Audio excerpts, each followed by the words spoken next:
मैं इंसानी मोहब्बतों में शिद्दत अख्तियार करने से पनाह मांगता हूँ, क्योंकि इंसान इस लायक नहीं होते कि उनसे टूटकर मोहब्बत की जाए।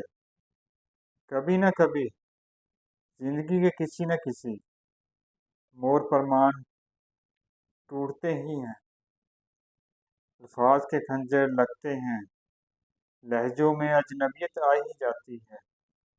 इसलिए बस इसीलिए मुझे अब इंसानी मोहब्बतों से खौफ आता है। ये मोहब्बत कब जहर बन जाए ज़िंदगी में और कब आपको सांप की तरह डस ले, इसकी खबर नहीं होती। जब आप डसे जा चुके होते हैं,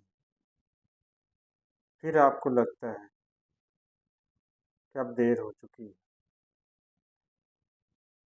और इसलिए अब मैं इंसानी मोहब्बतों पे यकीन नहीं रखता।